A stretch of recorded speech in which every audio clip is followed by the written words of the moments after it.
Hola, bienvenidos a una nueva entrega de Receto Morir. Gracias por acompañarnos. Hoy estamos conmemorando que hace 4 años Colombia perdió tanto que perdió hasta el miedo, que logramos cambiar la historia del país, que inició un proceso de cambio. Claro, falta mucho, no vamos a decir que tenemos ya el camino andado, pero empezamos, que era importante después de una larga noche. Muy bien, y así como en todos los países hemos vivido noches realmente trágicas en la pandemia, también aquí han pasado por momentos muy difíciles, lo cual trajimos a invitados para que nos cuenten cómo es que vivieron, cómo fue ese estallido. Y para los que nos miran desde Paraguay, recuerden el marzo paraguayo, porque eso es lo que trae a la mente este estallido. Para eso trajimos de invitados a Laura y Víctor, a los cuales le daré la palabra para que se presenten y nos cuenten acerca de ellos. Hola, muy buenas noches, tardes o días, dependiendo en qué momento nos ven.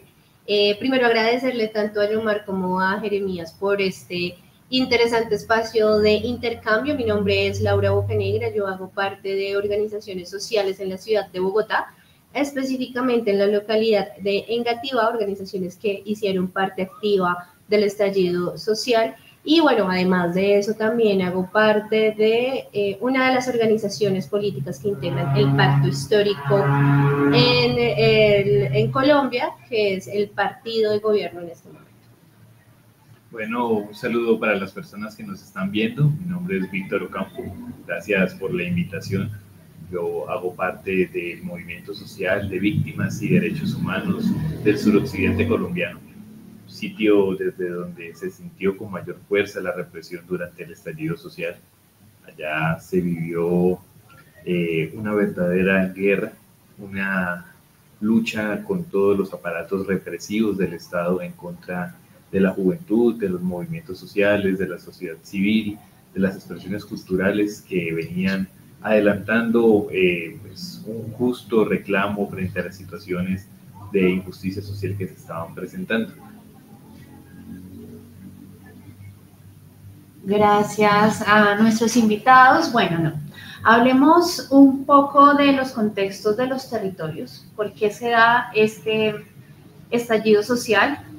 Creo que después ya para nuestra audiencia internacional va a ser importante entender más qué es eso, pero creo que es bueno arrancar con estos contextos territoriales, porque fueron importantes cada uno, pero yo también hice parte en especial de los procesos de defensa de derechos humanos para garantizar que a los compañeros que estaban ejerciendo el legítimo derecho a la movilización y manifestación pacífica no les quitaran la vida, no les quitaran los ojos, no los persiguieran, no los llevaran a CAIS a violarlos, en especial a violarlas, a las compañeras.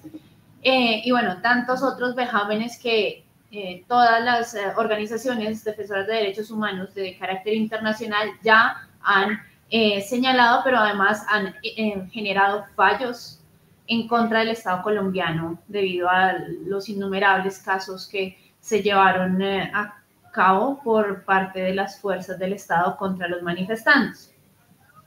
Aquí estamos 3 regiones, por más de que Cundinamarca, que es la región en la que yo estuve, es circunvecina, obviamente porque rodea a Bogotá, vivimos creo que unas particularidades diferentes en cada territorio, pero además obviamente está Cali y está el Valle del Cauca. Creo que si no hay el cierre en el sur y si a la vez no se cierra tanto dentro de Bogotá, en las partes, en las diferentes localidades donde hubo las concentraciones, pero si no se cierra ese cinturón de Bogotá, ese cinturón que es la Cundinamarca que rodea Bogotá, donde viven muchos de los tomadores de decisiones, pero también de donde llega la despensa a Bogotá, creo que no es un paro, realmente paro, porque recordemos que en Colombia, solo en el 67, casualmente el año en el que nació mi madre, en el 67, En el 77 hubo un paro de verdad, pero fue solo un día, que registran, bueno, hay una... Eso sí me gustaría que me puedan explicar un poco. ¿Qué diferencia tiene este estallido social al cual le ponen un nombre que es genérico y que podría ser cualquier otra ocasión, digamos, o cualquier otro paro normal o por una situación, digamos, que se da continuamente? ¿Por qué este tiene un nombre al cual se le caracteriza como ¿verdad? El estallido? ¿Qué es lo que hubo detrás? ¿Cuál es el contexto desde la base? Explícame como si yo, obviamente, no soy colombiano, no lo viví, para que yo pueda entender eso. ¿Cómo puedo entender? Pues yo creo que hay varias características que se pueden interpretar un poco desde la movilización también que se estaba presentando en América Latina, alrededor también de ese descontento de la sociedad civil alrededor de los gobiernos que existían, y eso empieza también a generar un acumulado en términos, pues en contra del gobierno de ese momento, que era el de Iván Duque, y pues atizado un poco por la situación económica y social generada a partir de la pandemia. Pero además de eso, nosotros, digamos, nos referimos acá al estallido del 2021, pero tiene un antecedente que es lo ocurrido en el año 2019 con que desde el 28 de noviembre, el 28N, también se desarrollaron una serie de movilizaciones masivas que llegaron hasta principios del año 2020, que mermaron un poco a partir de la pandemia.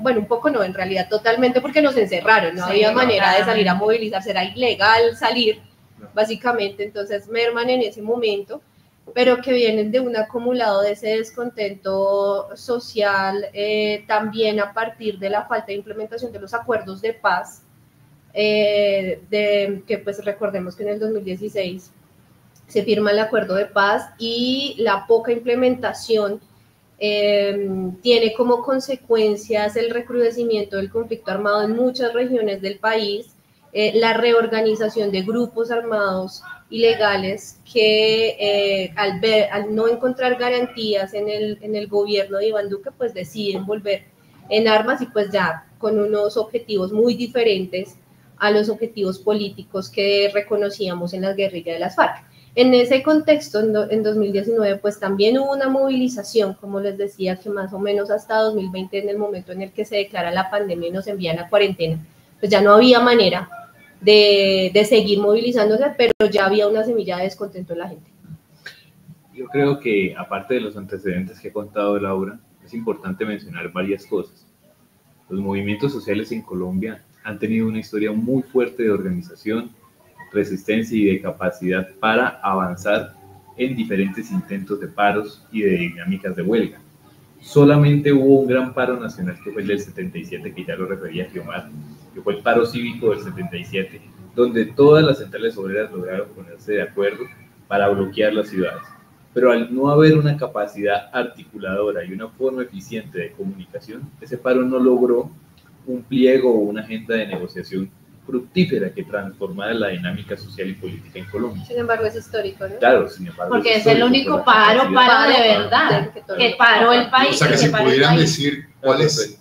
Y a partir de ahí vino el recrudecimiento de la guerra en Colombia, que diezmó a las organizaciones y mandó a la ilegalidad y a la clandestinidad mucha parte de la organización social. Los exiliaron, los masacraron, y eso bajó los niveles de organización. De hecho, apenas nos estamos recuperando de eso, ¿no? Exactamente. Entonces, solo a partir del año 2013, 2014, donde empieza a surgir y a reorganizarse esa expresión organizativa desde el suroccidente y desde otras regiones, que se empiezan a conformar en torno a los movimientos campesinos, a los movimientos cocaleros, a los movimientos juveniles, es que vuelve a iniciar toda una dinámica de movilización a nivel nacional. Y ahí empieza una estela de organización y de movilización, de intentos de paros nacionales que no se lograban esa escala. Solo el 2016, que ya Laura lo mencionaba, el acuerdo de paz, quita el estigma que tenía la sociedad colombiana y el temor de que la gente la asociaran por salir a marchar con un movimiento guerrillero. El paro campesino que se le hace a Santos en el 2013 fue gigantesco, fue una proporción que podía calificarse de un cuasi paro nacional, pero era con un enfoque específico que era campesino.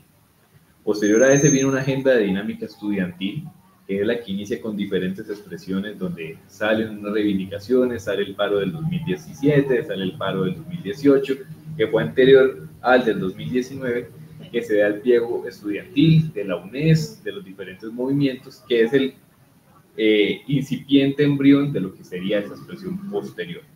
Y producto de toda esa agenda, de todo ese recorrido, de toda esa traza de efervescencia, de ir atizando el fogón, como se le dice aquí en Colombia, cuando uno quiere hacer crecer una llama, es que podemos calificar de estallido social lo sucedido en el 2021, que viene de un acumulado, de una situación que viene represando y viene generando incumplimientos de acuerdos, pero también de lograr incluir a nuevos sectores, de ir organizando, articulando y generando dinámicas donde la gente va aprendiendo cómo movilizarse y cómo exigir, y cómo luego negociar para generar un cumplimiento. Hasta que en el 2021 ya era inaguantable las condiciones de la pandemia, de inequidad social y de hambre. Sí, sí. Espérame, porque ahí en ese contexto, uno, Víctor, claro, también Víctor es un poquito más joven, ¿no? Víctor se saltó a la MANE, la verdad, el movimiento estudiantil que fue más fuerte 2011, ¿no? Fue la MANE, 2011, que exacto. Tuvo un trasegar de 2011 hasta yo creo que el 13 fue el paro campesino. No, 2011 empieza, el paro campesino lo potencia y porque se suman ahí luchas. Es que aquí esas épocas, o sea, fue muy curioso que cuando hay lo que llamaron la primavera árabe, en Colombia también empiezan unos fuegos de la movilización. Como que llegan, ¿no? Sí, no, y es como, igual, había inconformidad y había muchas problemáticas, pero también creo que entramos una generación que en su mayoría somos los millennials, a estar en procesos ya de ser más grandes, pero que nos veníamos educando en no estar complacidos con nada, en ser esa generación también que queda ahí como en la mitad, que no sabe para dónde coger, que no tiene ninguna seguridad, pero que está enseñada a trabajar. Bueno, esas son otras condiciones más sociográficas que podemos analizar más adelante, pero eso hace que este paro campesino luego se fortalece, de hecho, el movimiento estudiantil, el movimiento campesino, luego el movimiento estudiantil. El movimiento ya venía desde antes, pero el movimiento se fortalece realmente después del movimiento campesino, porque como la mayoría somos agrodescendientes, permite lo campesino que los estudiantes se empiecen a volver a encontrar y encuentren un camino más dialógico, porque antes era muy difícil dialogar entre los diferentes grupos de estudiantes. Luego pasa a la gran movilización de las batas blancas, que es muy, muy pegada, digamos que casi que sale después de la flor y, bueno, del crecimiento de la MANE. Entonces sale este movimiento de batas blancas, que después se llamó Mesa Amplia, Mesa Nacional por la Salud, algo así, porque precisamente no encerraba solo a los trabajadores, era un tema de pacientes, bueno, era un tema de cambiar el sistema sanitario del país. Y luego vuelven las movilizaciones estudiantiles, pero vuelve un descontento generalizado porque la verdad la plata no estaba alcanzando, había un tema de inflación complicadísimo, pero también se estaban generando procesos de desigualdad ya en 2019 y aquí en esta zona se generan muchas insatisfacciones con los gobiernos locales también, pero con la arremetida de la fuerza pública contra los ciudadanos. Claro. Y hay dos hechos importantes que antes de que se nos escape mencionar, dos cobijas que logran unificar todos esos procesos. El más importante de ellos fue Marcha Patriótica y Congreso de los Pueblos. La Marcha Patriótica logra recoger todo ese acumulado de las organizaciones sociales y los traduce en un espacio de articulación. Sin eso no habría sido posible empezar a construir y a tejer todos esos enlaces. Pero para contestarle un poco a Jeremiah la pregunta sobre por qué es un estallido, yo utilizaría como una analogía simple y es como hay un montón de ingredientes que estamos como definiendo, conversando y tal, y ponemos todos esos ingredientes en una olla a presión, que es cuando nos encierran, por ejemplo, en medio de la pandemia, nos sellan y llega un momento, la apertura de llega un momento en el que el gobierno de Duque le dice a la gente como, estamos sin trabajo, estamos sin acceso a salud, hay una deuda inmensa en el sistema de educación público y no hay educación para la gente, pero necesitamos saldar las finanzas del Estado y les vamos a grabar la canasta familiar. Y ese es el momento en el que... Claro, como que no hubo un detonante en sí, sino que hubo una acumulación de muchísimas razones. Correcto. Pero, digamos, la gota que colmó el vaso, así como lo pudo haber sido en Chile, la suba del pasaje del metro, o en Argentina en el 2001 el corralito, esa gota que colmó el vaso no se puede diferenciar o distinguir. Sí, el tema de la reforma tributaria del ministro en ese momento, que era Carrasquilla, que dice vamos a ponerle IVA a la canasta familiar, y es donde la gente dice no, ya no nos aguantamos más esto. Y veníamos de una pandemia, de estar encerrados, de pasar necesidades, de tener un Estado que no era capaz de solventar y de responder a las necesidades de la gente, que fue necesario el desarrollo de iniciativas de colaboración comunitaria, de apoyo mutuo para solventar lo que el Estado no estaba haciendo, y llega el gobierno del momento y le dice a la gente, vamos a grabar la canasta familiar. También desvía recursos para fortalecer y salvaguardar el sector financiero y ciertas empresas que realmente no aportaban al crecimiento y al sostenimiento de los empleos durante la pandemia. Sumándole algo también con lo que comenta Víctor, que hace poquito estaba escuchando, y es que en realidad las deudas asumidas por el gobierno de Iván Duque por la pandemia, el COVID-19, las está pagando este gobierno en este momento. Sí. Muchas de las reformas que tiene que hacer el ministro de Hacienda es para cumplir con el pago de las deudas internacionales. Y las ayudas que dijo que eran para los microempresarios eran créditos que ahora en este momento los intereses a los micro y medianos empresarios los tienen ahogados. Pero sí, en ese momento la verdad, y yo quiero aclarar sobre todo para la gente en el exterior, porque a veces uno asume que como es uno son los demás, me decía Gilda en Argentina, la mamá de Jere, que allá la mayoría de elementos de la canasta familiar igual tienen... Sí. No, intereses, aranceles, les llaman ustedes, estamos usando la palabra aranceles. Es el IVA. Sí. En este caso es el IVA. Y claro, ellos tienen muchas más garantías en ciertas áreas, educación en Argentina pues es envidiable para todos, pero ellos sí graban la canasta familiar. Entonces ella no entendía por qué nosotros con Morado, yo puse literal, es que nos iban a poner impuestos hasta en los huevos. Y sí, eso duele mucho porque, hombre, en Colombia casi nada es subsidiado en cuanto a la alimentación y muy poquitas personas tienen subsidios como estos subsidios de ayudas que hay para mercados. Pero además de eso, la tasa tan alta de informalidad que tiene este país, claro. Entonces que haya empleados o al menos contratistas que reciban un pago mensual de manera constante es muy, muy complejo. Entonces, que graben la canasta familiar es un golpe a las personas más vulnerables. Y el IVA en Colombia es del 19%, o sea, es que no es una bobada, 19% es mucho de cada... ¿Y eso está acompañado con un aumento del sueldo también? No, el tema de los huevos también fue un tema simbólico aquí en Colombia, porque durante la entrevista que le hacen al ministro de Hacienda, cuando estábamos hablando de la reforma tributaria y por qué lo grababan, pues él presentaba un desconocimiento del valor de la canasta familiar, de los huevos, que podría parecer una obviedad, una nimiedad, una bobada, pero realmente para las personas demostraba una desconexión de la realidad total entre las personas que estaban gobernando el país y la situación real de la mayor parte de la población.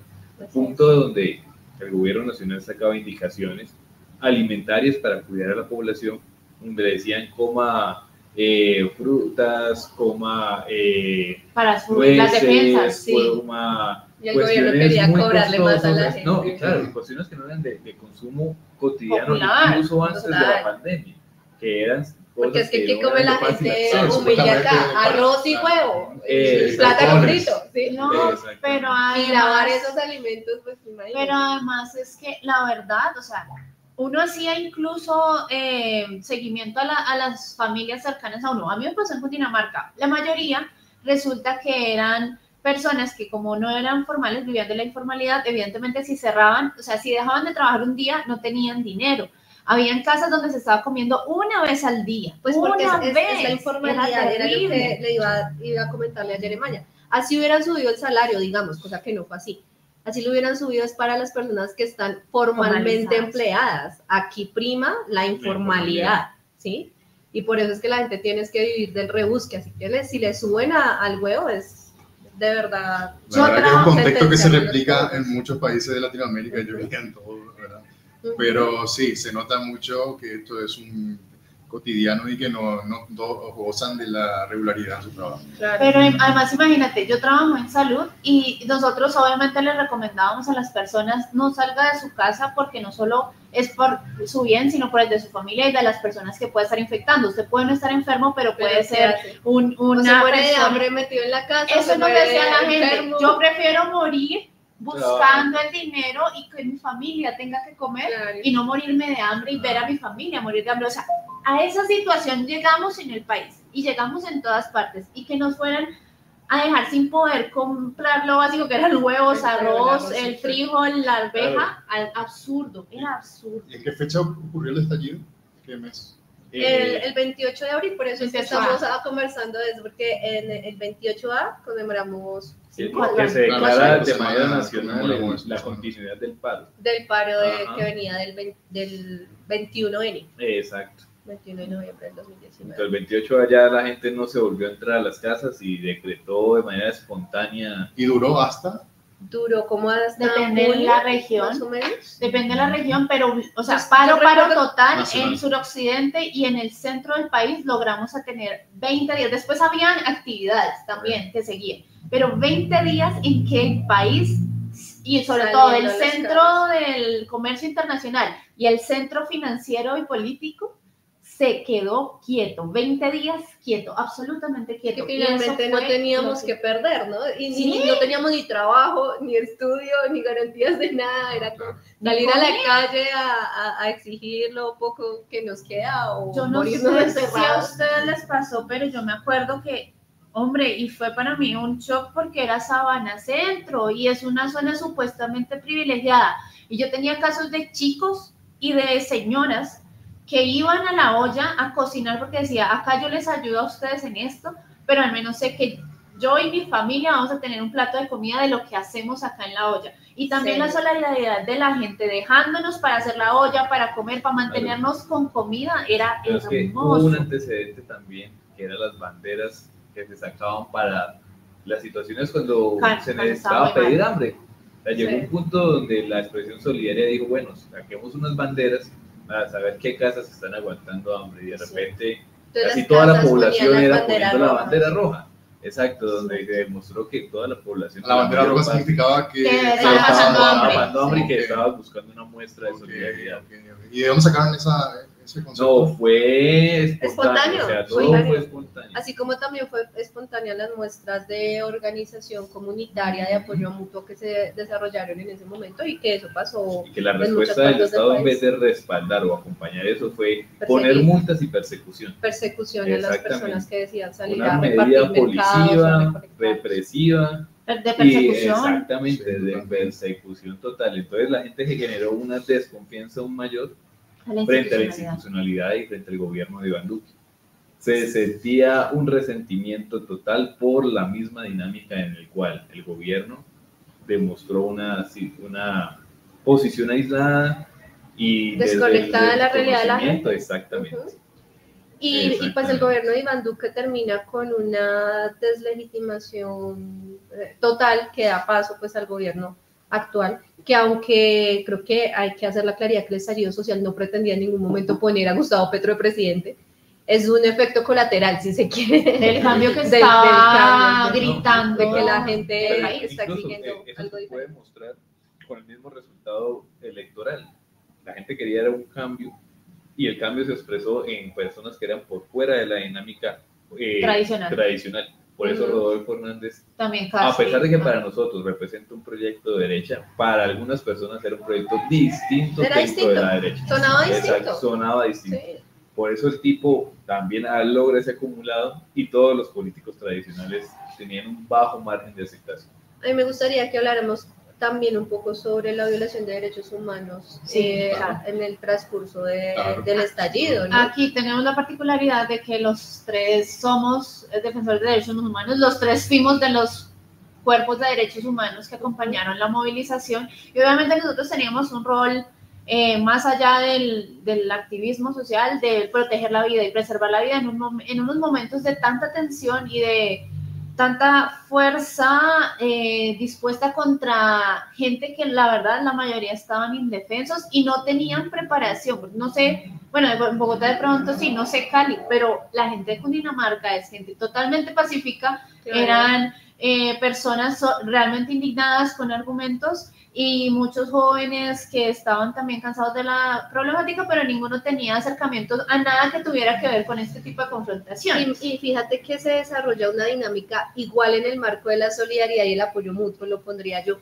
de formémonos alrededor de ciertos temas. Entonces, formémonos, por ejemplo, en primeros auxilios, ¿cierto? Porque sabemos que en cualquier momento van a atacar a mí o a cualquier compañero y lo pueden matar o le pueden quitar los ojos, o cualquier cosa puede pasar. Entonces hay que formar a la gente en primeros auxilios, hay que formar a la gente en derechos humanos. Entonces las personas que tenían unos conocimientos específicos los pudimos poner en pro de la causa y desarrollar procesos de formación comunitarios sin tanta planeación, sin tanto academicismo, pero es decirle a la gente básicamente, vea, si pasa algo, primeros auxilios de tal manera, si pasa tal cosa en términos de derechos humanos, así se actúa ante la policía, así se actúa ante un allanamiento, así se actúa si lo detiene la policía, si lo ataca el SMAT, y toda una serie como de red de apoyo a partir de esos conocimientos que tiene la gente.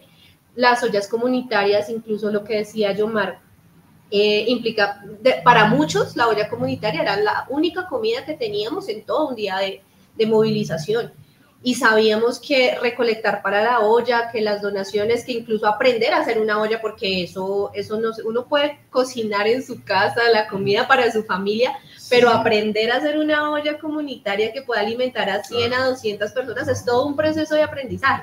Y que hubieran personas dispuestas también a poner su conocimiento para hacer todo eso, su tiempo, su trabajo, todo esto es para mí de los aprendizajes más bonitos, es como toda esa red de apoyo mutuo, colaborativo, solidario, y los medios de comunicación. Yo hice ejercicio de derechos humanos, pero también desde los medios alternativos, y creo que ahí, por ejemplo, las redes sociales tuvieron un papel preponderante porque pudieron sopesar la narrativa del fascismo y de la derecha en este país, que quería callar lo que estaba pasando, como siempre ha sucedido y como sigue pasando actualmente, el papel que cumplen los medios masivos.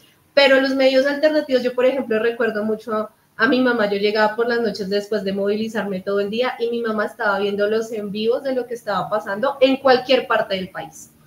Y en cualquier parte del país habían barricadas, estaba atacando el SMAT, habían heridos, pero sabíamos lo que estaba pasando, al menos había una red de comunicación, y yo creo que eso también es un hito importante que hace la diferenciación, y que por eso también nos permite en este momento tener un mayor nivel de conciencia y de memoria histórica sobre lo que ocurrió en el estallido social. Cali tuvo casos muy graves. Cali, la situación fue bastante crítica en todo el suroccidente, pero Cali fue el epicentro de la represión.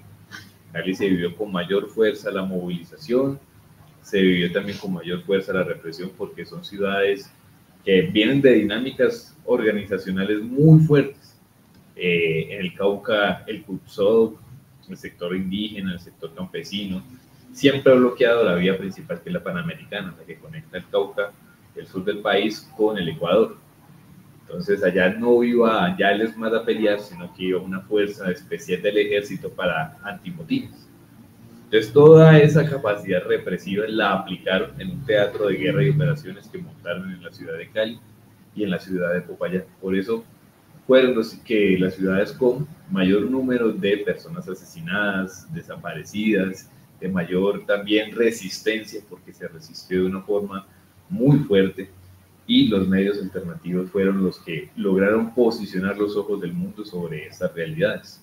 Allá, pues, el Canal 2, cabeza de José Alberto Tejada, que en paz descanse, logró hacer un trabajo periodístico donde pues se metió de lleno y demostró cómo desde los helicópteros reprimían a los manifestantes, cómo llegaban los soldados, los policías con fusiles a reprimir, cómo asesinaban en vivos, en directos, mostrándole a la gente pues las situaciones. Punto donde iba él, algunos congresistas, miembros de la ONU, de los cuerpos de derechos humanos internacionales, y aún así no les importaba y les disparaban.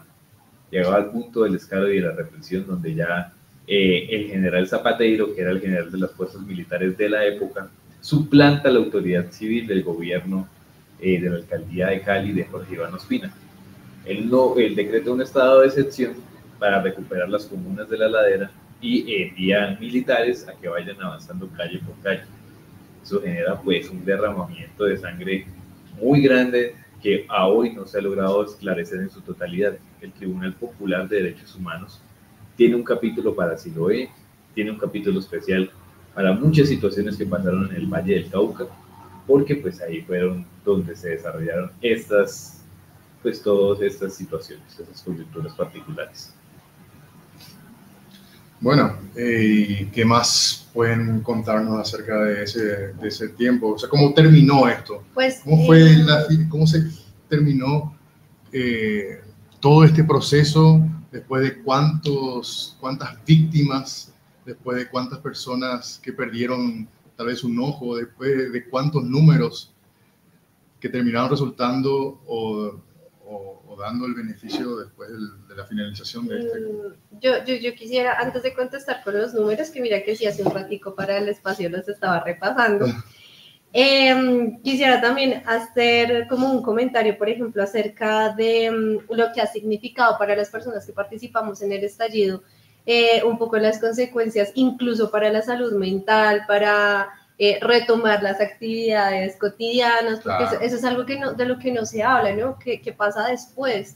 Y es que, claro, en ese momento decíamos, o ni siquiera lo decíamos, era como ese ímpetu de salir a las calles a exigir pues nuestros derechos, que han sido vulnerados de múltiples maneras a partir de lo que ya comentábamos, pero que en ese momento, a partir de la coyuntura de la pandemia, pues lo sentíamos más, y más personas lo sentían, no solamente las personas que tenemos conciencia de clase, sino la gente en general estaba sintiendo la poca atención del gobierno, la desconexión del gobierno con las necesidades de la gente, pero entonces sucede que estamos en ese momento en el que seguimos adelante y en el que nos vemos acompañados, digamos, colectivamente en las calles y esto, pero igual eso tiene unas repercusiones que parecerían invisibles, y yo siento que todavía las estamos atravesando. Y yo no sé si a Víctor o a Yomar les pasa o pueden dar razón de eso, que yo imaginaría que sí, pero por lo menos nosotros tuvimos de cerca casos, obviamente, de intentos de abuso sexual hacia mujeres por parte de la fuerza pública, casos cercanos de los ataques a los ojos de los compañeros, ¿sí? Compañeros que hoy en día pues tienen algún tipo de discapacidad por este tipo de ataques. Los presos políticos que todavía en este momento, a pesar de que estamos en un gobierno alternativo, pero que obviamente entendemos la división de poderes, pues que a pesar de que haya un gobierno diferente, muchos de las y los compañeros aún siguen en medio de persecuciones y de procesos judiciales.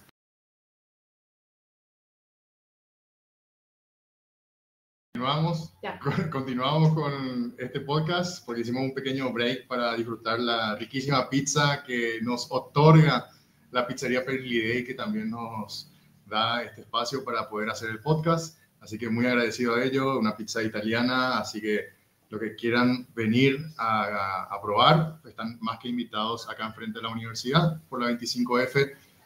en paralela a la 26. Universidad Nacional de Universidad Colombia. Nacional de Colombia, ¿no? Yo quiero que nos recuerdes. Pronto en Paraguay también Yo estaremos. quiero que nos recuerdes un poco qué tipo de pizza es y cómo la haces. ¿Cómo la hacen los ¿Cómo la hacen los dueños? dueños? Que nos dan este espacio. Esta es una pizza madurada de 24 horas a 48 horas de maduración. Eso te permite tener una digestión sana. No... Confirmado. Y yo tengo 20 son kilos irritables. menos comiendo solamente pizza de noche, así que La verdad totalmente es que- saludable esta pizza. La verdad es que la estábamos probando ahorita mientras veníamos conversando y es totalmente deliciosa. Está buenísimo. Estamos al frente de la Universidad Nacional. Todas las personas invitadas a venir aquí a disfrutar. Abrimos de qué día está abierto el sector. Y todos los días estamos abiertos por ahora. Sí. Así que vengan, pregunten, llamen, ahí busquen en Google y Y en Instagram, ¿cómo aparece? contactamos. Pizza per Glidey, para los dioses. Para Por eso los vemos los fondos acá de una Unos dioses. reversión de la pintura de Miguel, ¿verdad? Bien, Bien, Ángel, Ángel. sí. Claro, está en una reversión, no es una Un remake. sí, una parodia, digamos. No, buenísimo. Pero bueno, continuemos con esto que ya nos queda poco tiempo y retomemos esta situación. Yo sé que estabas viendo o buscando algunos números, Sí. así que me gustaría que los expongas, que nos digas cuántos fueron los afectados, cuántas víctimas hubieron, cuántas personas perdieron sus ojos o tuvieron alguna amputación, si es que hay números de eso, y cuáles son las secuelas post-trauma que hubieron también a partir de esto. Decíamos ahorita en el detrás de cámaras qué tan traumados estamos. Sí. No lo quería plantear así, Claro. pero sí, esa es exacto. Entonces, bueno, no, pues para recoger, digamos, la conversación, a veces nos hace falta como repasarlo concretamente en números para tener como las nociones o la perspectiva de lo que sucedió, ¿no? Y como en estos días han salido bastantes notas alrededor del estallido, porque estamos cumpliendo 4 años del 28A, que fue el primer día, pues encontré como estas cifras que son de la campaña Defender la Libertad y de Indepaz, y nos dice que tuvimos 81 víctimas de lesiones oculares. De esas fueron 75 hombres y 6 mujeres. Y bueno, ahí nos trae como el desglose por departamento. Bueno, revisémoslo. Bogotá, 42 víctimas. En Valle del Cauca dice que hubo 9. En Cundinamarca, 6. Nombro esas 3 porque somos los 3 lugares en los que estamos en este momento. Y, bueno, eso es únicamente sobre lesiones oculares. Por acá estaba viendo también uno sobre... Dice que hubo 4.687 hechos de violencia policial entre el 28 de abril y el 26 de junio del 2021, incluyendo 44 homicidios y 82, ya lo que decíamos de lesiones personales, 1.617 víctimas de violencia física. Que son como las cifras que miré por ahí. 2.005 retenciones arbitrarias. Eso. La verdad, y eso fue lo que se logró registrar, ¿no? Y Claro. era muy complicado, lo que comentabas ahorita, ¿no? Todos tuvimos casos de violaciones muy fuertes a los derechos humanos en las movilizaciones y el tema de, otra vez, en el caso de las mujeres, que el cuerpo fuera como el territorio de conquista y de aplacamiento para que eso aguanta, eso es un tema para otro podcast. Para otro podcast, claramente. Claro. El tema de las agresiones oculares, Y además tener en cuenta que estas cifras pues no solamente representan un número muerto, que detrás hay historias de vida que se vieron de afectadas familias. y de familias enteras que fueron destrozadas. Aún hoy, como lo planteaba Jeremías y Laura, pues los traumas y las secuelas son múltiples. Hay personas que quedaron con mutilaciones genitales, de sus miembros inferiores, de sus brazos, la pérdida de los ojos, lesiones muy severas que van a afectarlos toda la vida. Entonces no solamente es verlo como una cifra estática, sino que va a tener repercusiones de ahí en adelante. También salió la noticia de alguna de las personas que estuvo en el estallido social que hoy está preso todavía dentro de su proceso y que dentro de la cárcel sufrió una bacteria, una infección y está ya prácticamente en estado cuadraplégico.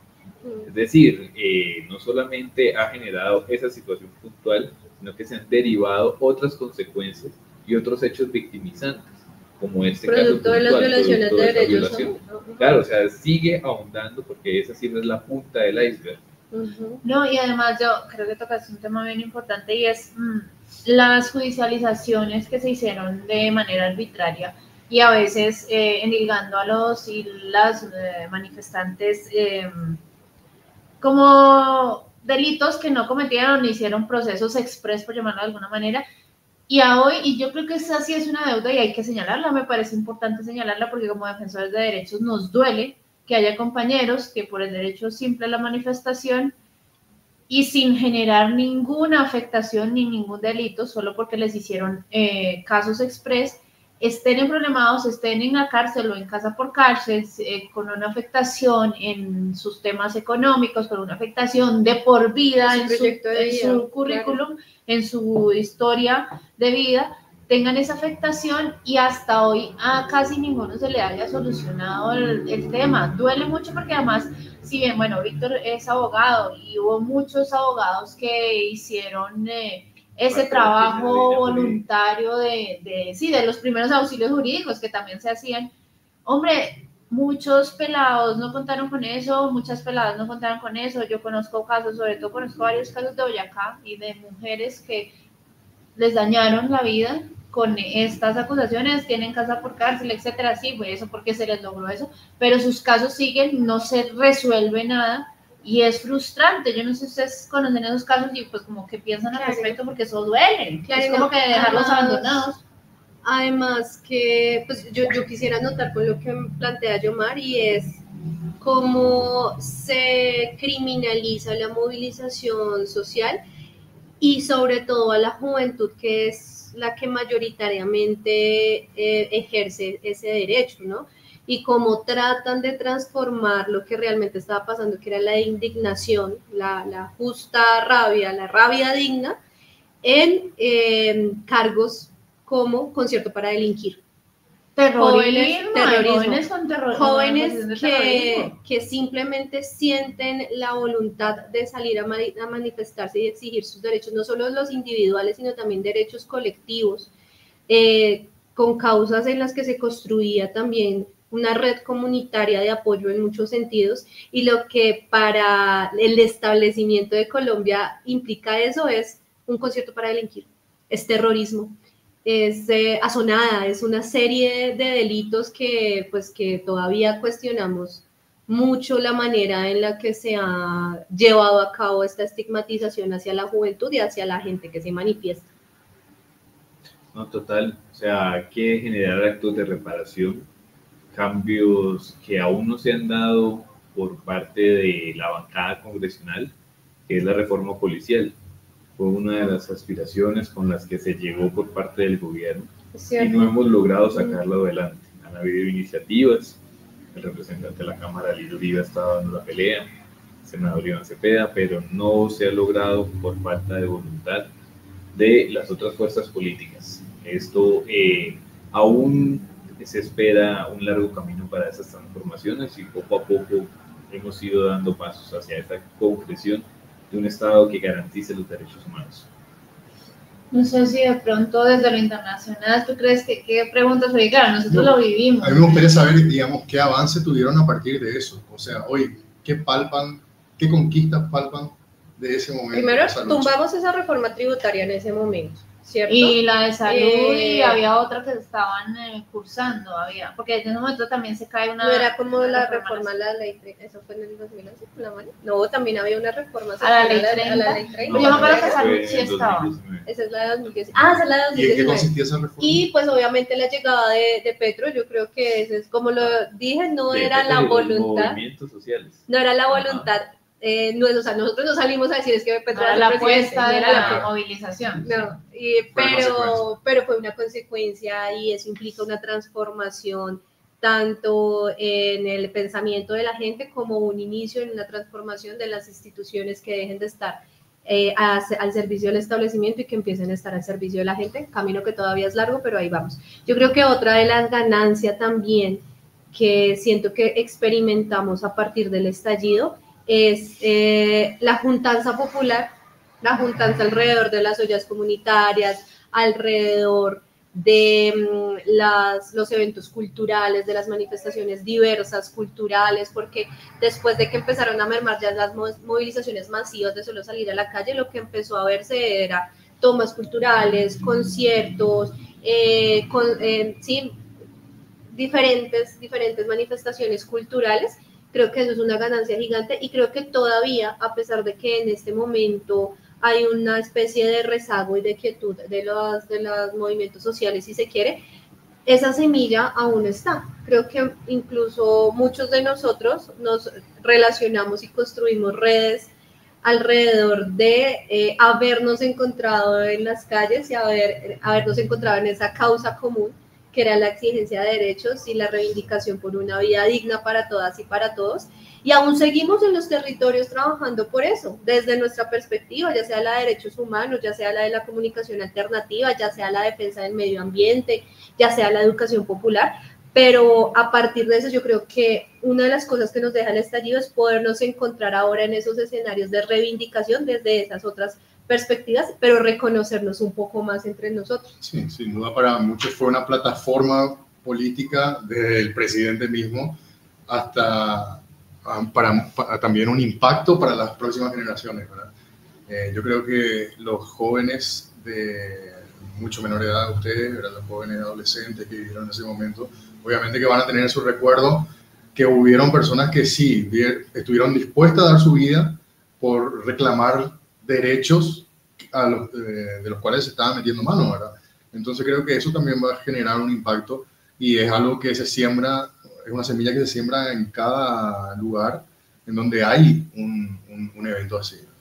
Igual yo creo que también, obviamente, Cundinamarca, los movimientos sociales llevábamos mucho tiempo procurando un proceso no unificador, porque la unificación en los procesos sociales no se puede, pero sí un proceso que llegara a tejer a todo el movimiento o a la mayoría del movimiento en torno a dialogar. Creo que el estallido nos obligó, no fue así que hicimos, nos obligó porque allí nos encontrábamos todas las luchas diversas, que los movimientos sociales son muy bellos, pero tienen algo un poco problemático. Y yo sí los invito a que estudien como los estudios del profe Archila, que es muy bueno para ese estudio de los sui generis que somos los movimientos sociales en Colombia, comparados con los movimientos sociales en el mundo. Pero el movimiento social tiene algo, es que a veces te encierra en luchar solo por la causa y se te olvida que la causa debe ser lo común, hay una ¿no? integralidad y también hay una estructura, ¿no? No es solo mi pedacito, hay toda una estructura y que como se decanta en lo que nos sucede. Yo puedo ganar mi pedacito, pero si no cambia eso estructural, no estamos cambiando nada y vuelve a pasar lo mismo que estaba pasando con mi causa. Pero adicionalmente creo que a nosotros, específicamente en Cundinamarca, nos permitió que la institucionalidad viera que tenían que ser serios, que estudiar las normas, que saber responder a la movilización. Claro, era una zona donde casi nunca la había, entonces ni siquiera las personerías estaban listas para saber qué hacer. Nos pedían ayuda a los defensores de derechos para saber qué tenían que hacer y cómo tenían que actuar. A mí me parece absurdo porque la verdad, si uno asume un cargo, es porque está apto para ejecutar, más si es el Ministerio Público, ¿sí? Pero pues por lo menos que la institucionalidad en Colombia no está para la gente. No, y no se forma porque es que el punto central no está para la gente. Claro. Porque está para responder a cuotas burocráticas. Claro. Que era también un punto del estallido social y volvemos al inicio de la desconexión. Entonces no hay que exigirle a un funcionario que estaba en función de una estructura burocrática, sino a un tema estructural, exacto. Él simplemente está como un operador político. Así pero es la composición del Estado mismo la falla. Reitero, en Cundinamarca. Tuvimos esa ventaja. Los obligamos, es que eso que va a decir, nosotros sí generamos algo positivo de eso. Creo que no pasó en todo el territorio, no lo puedo unificar. Y es, en Cundinamarca sí se les obligó a esa institucionalidad a servir al pueblo. ¿Por qué? Porque los actos eran tan pacíficos que tenían que garantizar sí o sí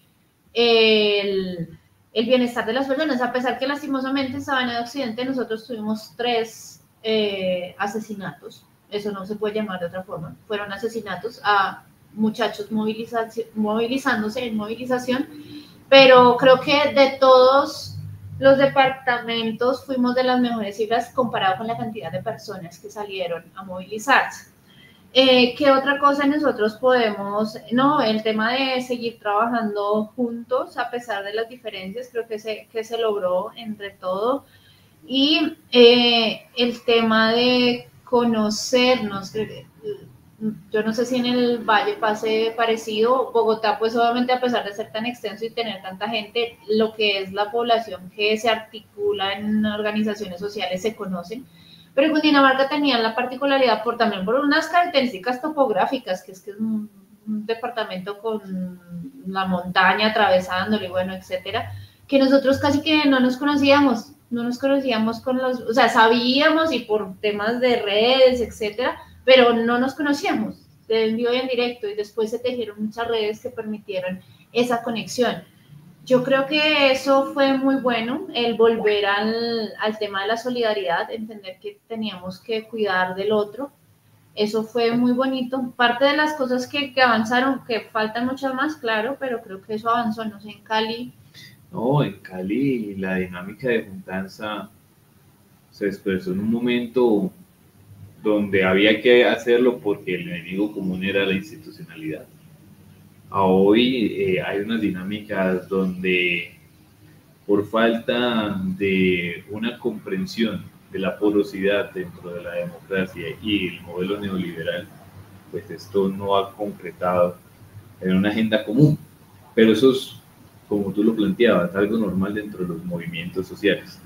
Aún tenemos que comprender qué implica la lucha frente a la transformación total, porque no es un problema aislado, ni siquiera es del funcionario que está representando esa institucionalidad. Es un problema estructural del neoliberalismo, que conlleva a la desregularización, a la pérdida de identidad, a la pérdida de función del Estado y a la concreción de las agendas. Bueno, yo creo, espérenme, miro cuánto tiempo vamos. Efectivamente, no nos queda casi nada. La última pregunta. Entonces quiero dejar como un mensaje final, más que redondear, un mensaje final. ¿Qué les hasta la victoria? Y de ser necesario. No. Pero como con la derecha. Pero además, no, hasta la muerte no. Sí, creo que otra enseñanza que nos dejó es que decíamos que no teníamos que perder la vida porque ¿quién se queda luchando? Entonces, bueno. Hasta el reset. No aspiramos a perder la vida, pero sí estamos dispuestos a dar, por lo menos hablo de manera personal, nuestro proyecto de vida por una causa, por una vida digna y por la justicia social en este país. Entonces, pues, si en el camino nos llega la muerte. Yo creo que en la marcha del 1 de mayo aquí en Colombia, el presidente Petro saca un símbolo que es muy adecuado para una conclusión, y es la bandera de guerra-muerte. Pero la bandera de guerra-muerte en el contexto simbólico actual implica jugársela por un proyecto político. La derecha está asustada por eso, ¿no? Exactamente, es jugársela por un proyecto político, es decir, no vamos a claudicar, aquí nadie está milanado, aquí se va a avanzar hacia el proyecto de transformación, e implica reconectar a los sectores que a pesar de que en algún punto se han desviado en la agenda y en el acuerdo nacional, pueden volver a sumarse, porque si no, pues vamos a sufrir un destino mucho peor que el que ya hemos vivido. Hay un recrudecimiento del fascismo en el mundo en general, en América Latina, y en Colombia también lo estamos empezando a sentir. Entonces, creo que el mensaje que manda el presidente precisamente es muy al lugar en este momento, en el que necesitamos ante todo la unidad y también un discurso de esperanza que nos siga dando la fuerza para seguir adelante ante la andanada del fascismo que nos quiere cegar y, bueno, nos quiere también callar. Entonces, nada, el mensaje es de verdad hasta donde nos tenga que llevar la lucha por la dignidad. Y aquí nadie está milanado. Nada, aquí estamos con entusiasmo, estamos con muchas expectativas y con mucha esperanza de lo que pase. Yo creo que el proyecto del Pacto Histórico es un proyecto proyectado a largo plazo en este país y que está destinado a realizar transformaciones profundas y sobre todo estructurales y permanentes en la sociedad colombiana, en las instituciones colombianas, para arrebatárselas de las manos al neoliberalismo y poner las instituciones y el Estado colombiano al servicio de la gente, que es lo que necesitamos, y que nunca más un Estado atente contra la vida de las personas, sino que sea el garante, el que la proteja. Es que no podemos seguir tolerando que la fuerza pública atente contra la gente que debería estar cuidando, y tenemos que transformar esa política del enemigo interno, que es como la derecha, como el neoliberalismo ha formado la fuerza pública, y es la de enseñar que la ciudadanía, las juventudes, las minorías, no, ni siquiera las minorías, las mayorías, la mayoría popular de este país son los enemigos. Y eso no podemos seguirlo permitiendo, y aquí estamos en pie de lucha para evitar, en pie de lucha desde la organización, desde la lucha de ideas, desde la construcción ideológica, para transformar las condiciones desiguales e injustas que todavía persisten en este país, pero que estamos en el camino de transformar. Bueno, no, también un mensaje de seguir construyendo. Yo creo que a este país le sigue haciendo mucho falta entender la construcción entre diferentes. Creo que lo que ha pasado en el Congreso, más allá del tinte político que no tenga, es absurdo. Tener un Congreso 4 años que muy poco ha sido lo que legisle, que está casi que o de decoro o solo para generar oposición, sin tener una apuesta propositiva, es muy preocupante. Es muy preocupante porque somos, sin temor a equivocarme, la tercera, cuarta economía de América Latina, y no puede ser que estemos en un atraso solo por la mezquindad de quienes llegan ahí, y muchos que llegan ahí realmente también sirviéndole al lobby del 1% del país, y el resto, 99% del país, o estamos jodidos o estamos en riesgo de que si cambian las situaciones políticas, podamos llegar a un tema de morir de hambre también, pero también de unas persecuciones terribles. Hablamos hace ratico con Yomar eso, ¿no? Antes de empezar este espacio, y es que sabemos que si no ganamos, o sea, estamos acá para ganar la continuidad del Pacto Histórico en Colombia, si no ganamos, lo que se nos avecina es un escenario de persecución política a quienes abiertamente hemos defendido un proyecto de cambio transformador de este país, así que no vamos a permitir que la persecución y los ataques a la sociedad civil vuelvan de la manera en la que ha ocurrido en este país en épocas de antaño que ya comentábamos al principio. Sí, sin duda el ataque a la derecha mundial es tremenda. Se disfrazan de libertad y de que llevan por delante la bandera de la libertad, de expresión y todo eso, pero incontables países que enarbolan esa bandera hoy están censurando millones de expresiones, tanto en la defensa de Gaza como las expresiones de cualquier persona o individuo. A las universidades, sí, las están pero dejándole sin visa de ingreso, por ejemplo, a Estados Unidos, a personas que se van a estudiar, pero por el simple hecho de tener una bandera o un pin de Gaza, hoy están siendo expulsados y quitándole la visa. Entonces, yo creo que ese disfraz de libertad que ellos plantan y que ellos tienen como bandera, es la que hoy debemos robar. Nosotros debemos recuperarle, exactamente. Es nuestra. Nosotros somos los que defendemos la libertad. La libertad de las personas de ser genuina, de existir, de desarrollar su proyecto de vida como le vengan ganas sin estar al margen del sistema. De tener dignidad, de exigirle al Estado lo que merezco, lo que necesito por ser una persona. y a esa, creo que la reflexión final que llegamos es que ningún derecho se conquista diciendo buenas palabras o caminando por la calle como pide acá el centro, el extremo sí, centro. O sentándose en silla y poniendo un cartel, no. Ni por redes. Hay que ser lío, y como decía el Papa en nuestro capítulo anterior, vamos a sacar una frase de él, lío, pero organícense, ¿verdad?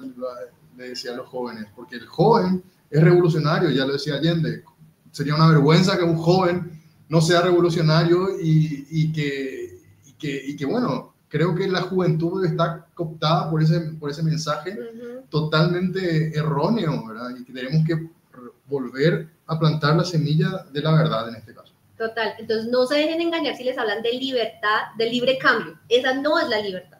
La libertad es la de exigir nuestros derechos, la de tener unos derechos básicos garantizados y el desarrollo pleno de nuestro proyecto de vida con dignidad. Y también la de venir aquí a comer esta pizza. Claro, vamos a seguir comiendo esta pizza que está buenísima. Bueno, nosotros vamos a seguir comiendo la pizza y les dejamos a ustedes. Muchísimas gracias. Gracias a nuestros invitados por venir, creo que la pasamos genial. No, gracias a ustedes por un episodio hermoso. Comimos genial. Y bueno, vamos a seguir comiendo genial también. Así que buenas noches y chao, saludos chao. a todos.